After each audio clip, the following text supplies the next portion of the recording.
Independence দেওয়ারই ব্যাপারটা, তাদেরও তো দায়িত্বের ব্যাপার আছে।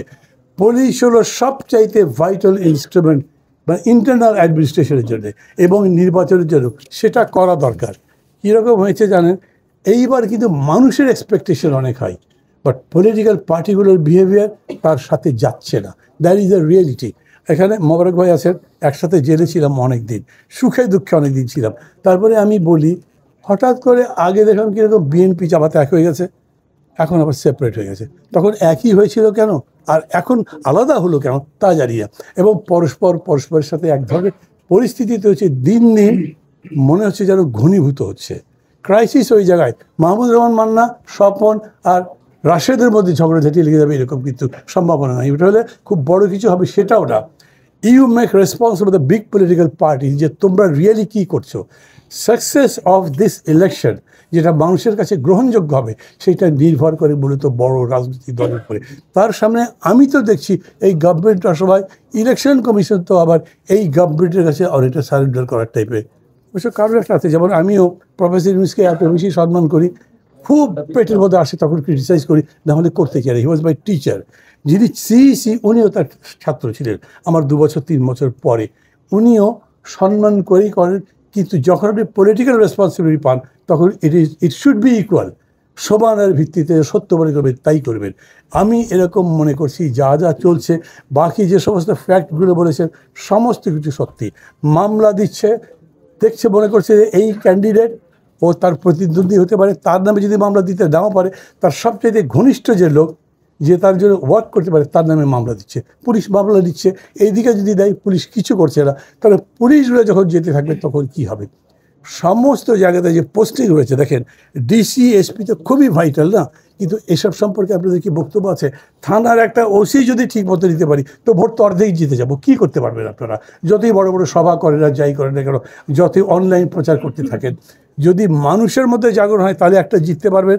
আর তা যদি না হয় তাইলে এখন থেকে আমি আপনাদের কাছে প্রত্যাশা করবো যে এইগুলোর উপর আপনারা বলেন কোথায় কোথায় কতগুলো অ্যানোমালিজ হচ্ছে, এখন থেকে স্পষ্ট, এবং তার রেমেডিও বলেন, তাহলে আপনাদের জন্য ভালো হবে। লাস্ট কথা হচ্ছে যে মানে এটাও যে করতে পারবেন কতগুলি সন্দেহ করবার কারণ কি, আমি আপনাদের স্ট্রাকচার সম্পর্কে জানি না।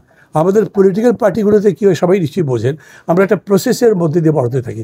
মেবি কলেজ জীবনে শুরু করেছি, 70-75 বছর পর্যন্ত ওটাই করছি।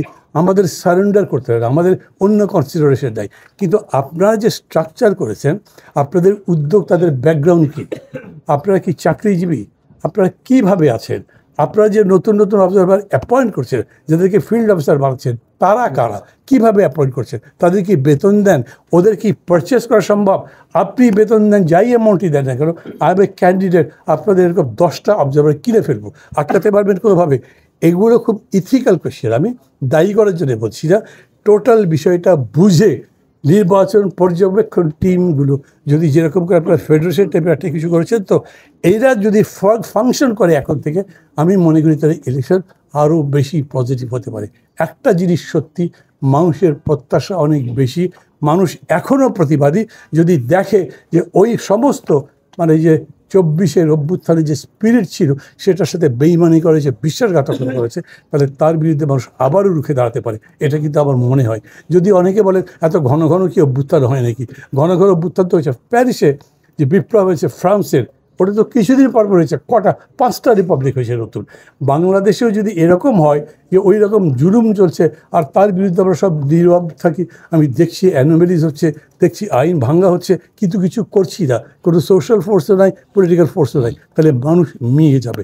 আপনাদের কাছে আমার সেই প্রত্যাশা।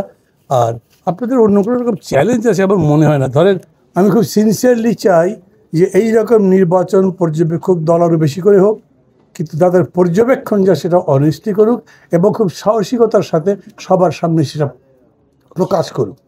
কিন্তু এইটা দেখিনি এ পর্যন্ত।